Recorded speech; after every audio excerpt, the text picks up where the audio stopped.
Okay, this video is going to be talking about the accessories, the Wildfire accessories that you have on your trucks. I'm sure you're familiar with the equipment, but Jeff and I selected a couple items here just to go over with you to help review some of the equipment that you're going to be using. So I know you've been using the pool for the last couple of evolutions, but I want to talk about in particular the collar, okay, and the valve that's with that collar, okay. So first of all, about the pool, you guys all remember what's supposed to be in the bag. In the bag itself, the whole complete contents of what you need to assemble will be in the bag. You have the bag that's sitting on the mule trailer. You also have one sitting in the 215, the county truck, okay? And they're all should be assembled the same. What I mean by that is this. It should have the pool, of course, folded up, rolled into the bag. The drain plug should be already attached to it, okay? It shouldn't be floating like this one is now. The reason why it's floating like this, because this training pool was actually hanging up, so it was just out for dry. When this is assembled, this is screwed into the drain, okay? When not in use, it's always a good idea to return your accessories back to the bag. Therefore, everybody knows where to find it. Also, so you have your pool in there, you have your blue tarp also that's in here to lay down first of all so you don't puncture the bladder, especially when you're out in the field because you don't know if you're on gravel or anything that's sharp. So we lay out a tarp just to help protect the bladder, okay? You also will have your fill tube. The cylinder will not be in there. The cylinder's off your truck. But you also have a fill tube, okay? And you may find something such as this. Okay, this is actually the nipple protector, okay? And it's and I'll show you that when we get closer. The other truck, I believe, it looks like a miniature sea can. It's rubber foamy. It's a miniature sea can, but it does the same thing. I drilled a hole in it. It's just to protect the nipple when it's folded up, so it doesn't puncture the bladder, okay? It's not a cap. It's not used to hold air. It's strictly just to protect the nipple from puncturing the bladder, okay? So, now let's come over here and take a look at the valve assembly. Okay, so I don't need this anymore. Generally what happens is that if this was assembled, okay, rolled up, and if this was in place, this would be over top of it. Because once you roll it all up, you don't want this thing rolled into the bladder and punching the bladder. So it's to protect the nipple and plus also protect it from, when you roll it, puncturing the bladder. Okay, and that's what this was designed to do. It's not, again, it's not a cap to stop the air. Okay, so what we do, we put this, when they're in use, we'll put this back in the orange bag. Then we know where it's at. Okay, now this valve is open and closed, and it has a locking position. Okay, as you can see, this inner valve, when I push it in and give it a quarter turn, counterclockwise, it springs out. That is closed. When it springs out, you see that? When it springs back all the way out, it's actually closed. Okay? Now, whatever blows into it, it'll stay in that position. Once it locks in that position, it'll lock. So this is how this works when you fill it out. When you get this thing, you've got to make sure it's not, somebody hasn't locked it into the open position. Because once you lock into open position, it's constantly going in, and no matter what you do, they'll still spew out, right? Because I locked it into the open position, which means it's free-flowing air, okay? I got to go counterclockwise, let the spring pop back out. Now, the only way I'm going to get air in there is if I push the valve in. So how does that work? Well, you get the fill nipple. As you screw this fill nipple in, okay, you see I place it in place, and I screw it in. Actually, what it's doing, it's actually going like this. It's actually screwing in to the point where it's actually depressing the valve. Okay? So, that's how air gets in. Because right now it's in the lock position, be closed. You're not going to get any air in. Only way you're going to get air in if you push down on this valve and opens up the valve to blow air in. When you're done, you let go, boom, it locks the air in so it doesn't come out again. So this is what this fill nipple does. Fill nipple goes in here, screws down, Okay, screws out. See how I screwed in a little bit? Just that little bit pushed the valve in to allow the valve to open. Okay, so now it's open. Now what I do, I connect on my hose here. Okay, and I proceed to fill.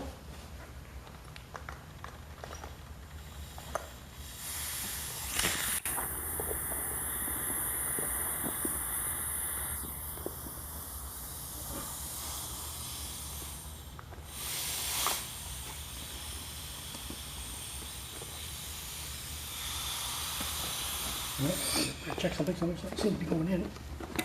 Just make sure my valve is open. Okay.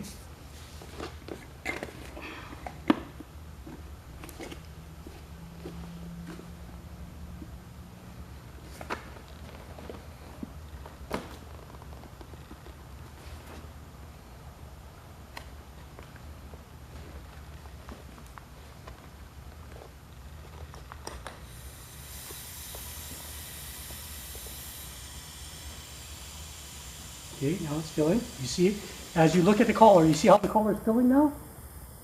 See, it's moving on me. It's filling. It's filling. As you can see, it's filling. Okay. Now, I'm going to close my valve. Now watch. Now if I pull this off, if I leave that in place, it's going to come out. Because remember, this thing, this nipple is pushing against the valve to keep it open. Listen to this. Watch.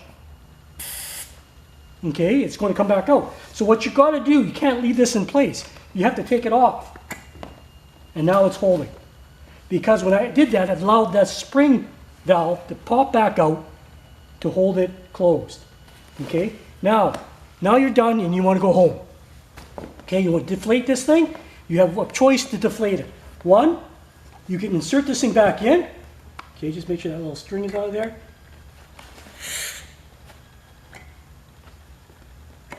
And turn it back in, and it comes back out. Okay, you can do that, but you remember, if you roll this thing up, you don't want that to puncture. So a lot of times what you can do, they give you the option to actually push the valve in and give it a quarter turn and let go. And it holds it in the open position. And you can leave. So now, I don't know if you guys have rubber dinghies, but if you have ever roll up your rubber dinghy, or in my case, I have a big inflatable whale. And with my inflatable whale, it has a valve on it. I always, when you roll it back up, you got to squeeze all the air out of it, right? In this case, you roll up this pool, you want to get all the air out of it so you can actually lock it open, okay? And the other thing is, when you put this little red cap over top again, roll it all up, as you roll it up, it will squeeze all the air out of the bladder, out of this collar, okay? But do remember, when you pull this back out and you seem to can't be getting air in, go take a look at the valve, make sure it was left in the closed position. That's what's happening if you're getting air that's not coming back out. Okay? So that is that. So I lock this into position, it's locked into the open position. So if I was going to roll this up, it'd blow all the air out. I put this thing up. As I roll it, I put this over my filled nipple to protect it, so it protects the nipple, but also protects the bladder from being punctured. Okay, let's move on. Oh, by the way, you may have wondered what this was. This is going to be one of those test questions to see if you're watching my video. What's this thing? Okay, you have to tell me. When you ask a response, if you watch this video, you're going to have to tell me what that is. Should I zoom in on it? Okay. Now, I thought somebody was being very, how you say, keener, and brought this to the station. I found it in the station house. But what do you think? I'm going to ask, this is a question you're going to answer me when you answer that you watch the video. What do you think the beach ball is for? Okay, let's move on. Okay, the other thing I want to talk to you about is the blowers. Okay, now the blowers are being used more for fighting grass fires right now, and so I just want to review the operation of it. Okay, it's not to fight big fire. Okay, because if you fight big fire, you're injecting lots of air in there. It's only for knocking out small leading edges. Okay, that's what it's used for. Because remember, you are pushing out oxygen, so you're not going to go into a field of fire and go, I'm going to blow this thing out, while you're just going to probably accelerate it because you're blowing air into it. Remember the fire tetrahedron? Anyway, so it's for the small grass fires that are crawling, creeping along, and you're able to snuff it out by blowing it out. Blowing it back onto the black, back on the burned side. Don't blow it on the unburned fuel. You burn it towards the burned fuel, because then it's not going to burn anymore, right? Okay. So on the handle here, you have your on and off. The off switch is strictly spring loaded, as you can see. It automatically goes to on, so you don't have to worry about going finding the on switch. Where do I turn the on switch? Because it automatically goes to on. Okay. This other switch here is if you're going for a long time, your hands might get tired of holding the throttle all the time. So what you do is you click this over to lock. That's a picture of a lock, like that. And as you push the throttle, it holds the throttle in. Okay, it's for guys when you get older, you've got arthritis, you can't hold your nozzle or hold your trigger. This is what this is. It's for arthritis people. Okay, there you go. Okay, another thing. Now, this has a choke. First thing you want to do to start this puppy is, oh, by the way, about gas and stuff, it's orange, and this is orange, and this is orange. I think orange goes with orange. So orange fuel goes with these. This has already been pre-mixed gas, so don't put a red container gasoline into this because it has not been mixed. Randy mixes this already pre-mixed, okay? It's made for the steel units, so the only two you got is the blower and the chainsaw, okay? So there's a primer bubble here. Give it a few pumps. I usually just start around 5 or 6. So I go, okay, 1, 2, 3, 4, 5. Good pumps in there.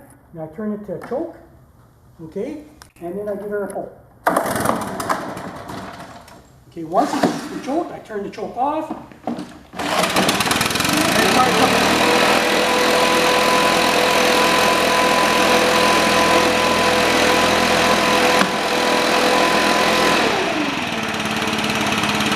Take it off the high choke. And then if I'm going to shut it off, I go back to this. That's how you shut it off. Sorry, do that again, Joe. I wasn't quite there. Huh? Okay, to shut it off, it's on the handle here. Turn it off, and it springs off.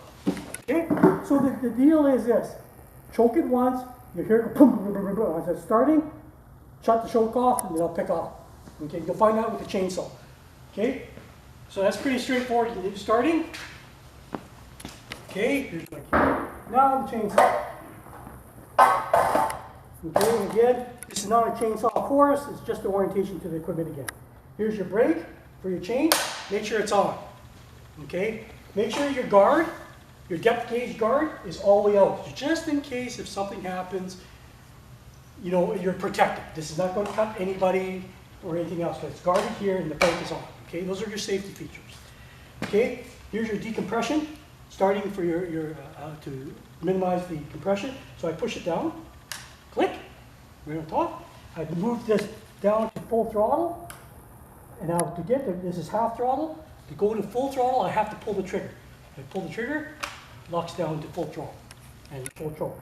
I give it a pull. Hopefully, I'll give it a couple pulls and it'll go, and then I'm going to flick it up one notch up, and then I'll fire it up again. Hopefully, it'll stay fired up.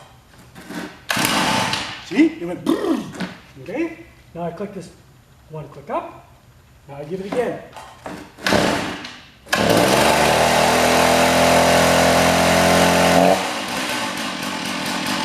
There it is.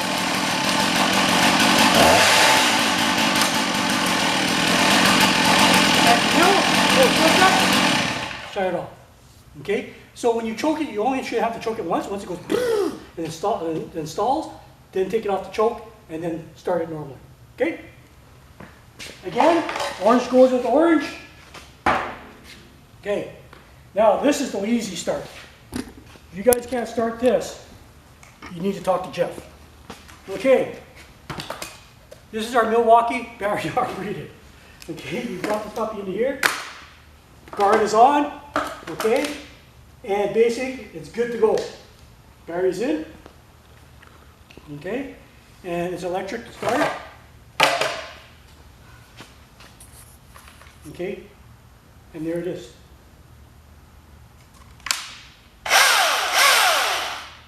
That's a, but it can do damage, just like that one. So just because it's electric, treat it with respect.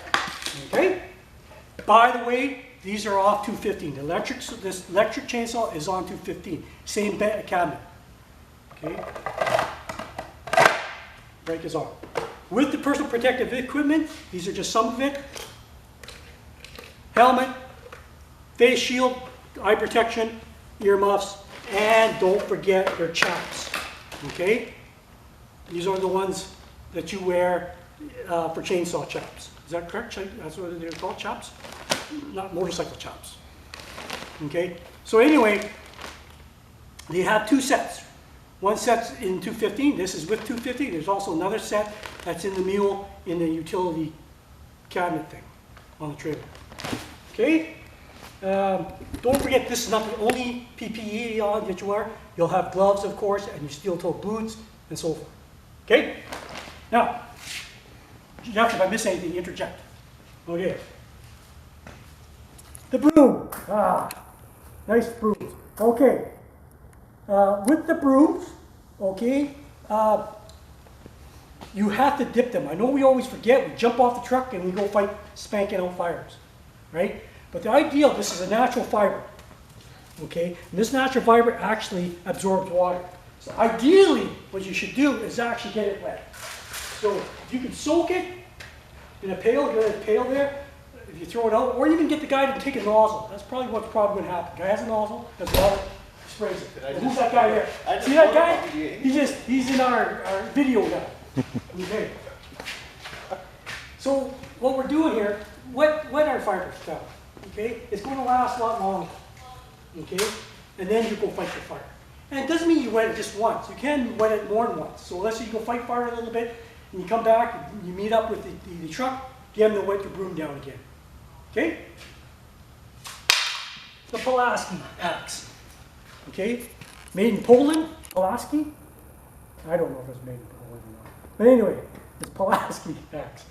One of the things I want to mention too is the adze part. Okay? With the adze, it's designed to do this. Now you can use it for multi-purposes, but the original purpose of the adze was to make it a fire line. Okay, so you got a creeping fire and you want to make a fire line. Fire line could be, depending how big it is, okay? Jeff would be behind me, 10 feet back with a shovel.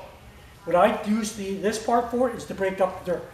As I break this dirt up, he would come back behind me, 10 feet back, and pick up what I broke up of the earth, and he'd shovel it off to the side to create a cut line. So a creeping fire would come to a point that was where the fire line that was dug down. Okay, so that's what the Pulaski's for. Again, of course, that's not the only use. You guys can use it for all other things like overhaul and everything. But I just thought I'd mention that. That's what the Pulaski was originally designed for. Okay, two last things I want to mention here is your sprinkler. Okay, now when you see these sprinklers, this is on 212. They sit in a storage capacity like that, all 4 legs. Okay, and what you do is you flip this upside down to set up your sprinkler. You make your little spider legs like that, okay? Sits down. As you can see right here, this is where your nozzle or your hose will screw in, your water thief will screw into, okay? Now when you put this into the ground, just hopefully the soil is somewhat soft. Give it a little push on the thing so it makes it nice and secure. These do come with pins, but they're all lost. Here's got one. Okay, you're supposed to pin them through the holes, but like I said, they're gone. But this works just fine. If you anchor it down into the soil, into the earth, it'll hold it. Because it's not high pressure, it's a sprinkler, that's all it is. Okay, here's your sprinkler device. It's located on 212 as well. You take the cap off, put the cap in your pocket so you don't lose it. Screw this in, and then off you go. Here's your sprinkler. That's one setup. As you can see, the other type of sprinkler that we have on the trucks are, you don't have to worry about putting up the spider legs. It's just, and you've seen this in your first video, the other evolution. Punch it into the ground, run your water thief hose into it, off you go. Okay, and of course, this cap can unscrew so you can make them link together all in series. Okay, I don't think you can do this one in series, they're individual. Is that right? Yeah, I think so. There's no connection for like this has double caps. This one doesn't. Okay, so those are the basic accessories, and I want you, this is not a training session on its own, but when you're out and about, you should be doing this on your equipment checks anyway, but we just want to touch base on this type of stuff with you. Okay, so if you feel like you want to take a closer look at it, again, the station's yours. Okay, I think that's it.